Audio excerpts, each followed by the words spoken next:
Hello everybody! In our lesson today we're going to talk about what uniform motion is.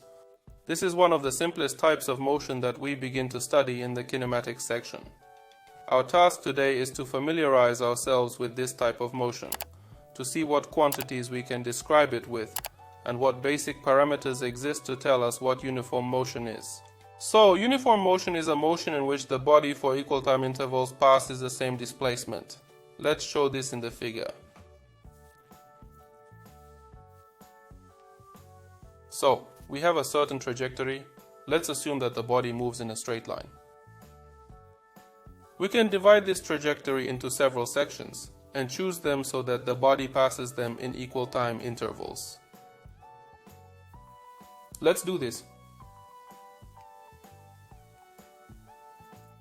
The first section of its trajectory the body will pass in time t1. The second section t2. The third section t3. If these times are equal,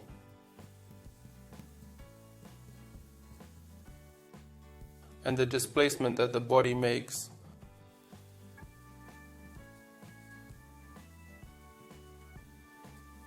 during the corresponding time intervals will also be equal, then we call this motion uniform.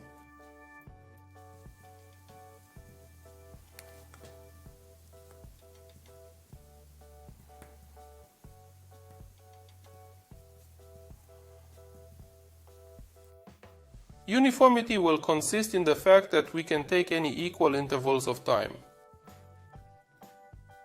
It could be a second, it could be a minute, it could be a fraction of a second. It doesn't matter. That is, our task is to show that in any equal interval of time a body goes through or makes the same displacement. And in order to now show how we can distinguish between different kinds of uniform motion, that is, some body may move faster, some body moves slower. In order to describe such motion, we can introduce a quantity which will show the rapidity of motion of a given body. Such a quantity we call the speed of the motion of the body. What is the speed of a body? In physics, we'll denote speed, or we can also call it velocity by the letters v, or such a v. By definition, for the traveling speed, we must define the speed as the ratio of the path to the time spent.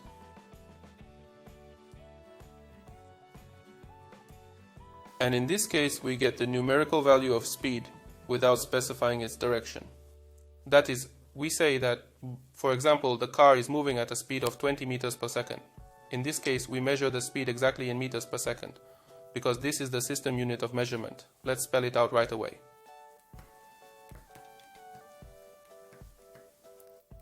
And we will stick to this unit of measurement. Although, of course, we know that speed can be measured in kilometers per hour, miles per hour, and so on. That is, in the tasks, we will strive to adhere to a single system of measurement.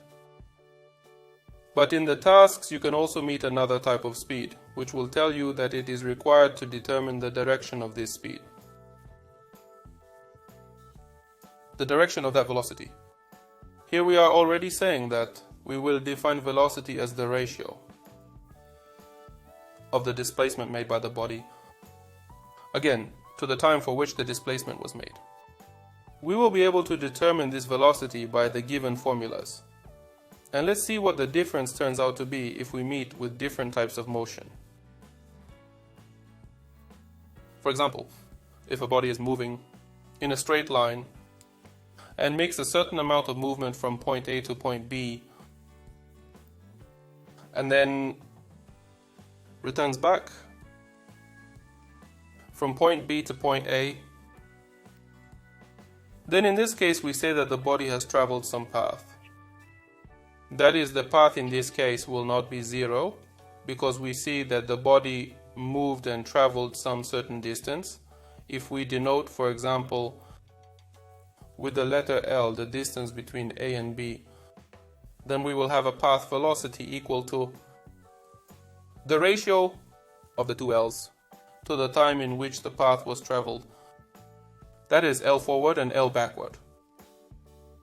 But if we look at the velocity as we move,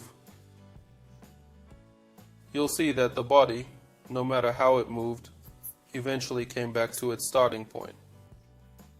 And it hasn't moved anywhere. That is, the starting point of the trajectory and the ending point of the trajectory coincided. In this case, the displacement would be 0, and so in this case we have a displacement velocity of 0. That's the big difference in these velocities. And you have to pay close attention to what velocity we're talking about in this problem. We'll definitely be looking at different examples of calculating travel speed,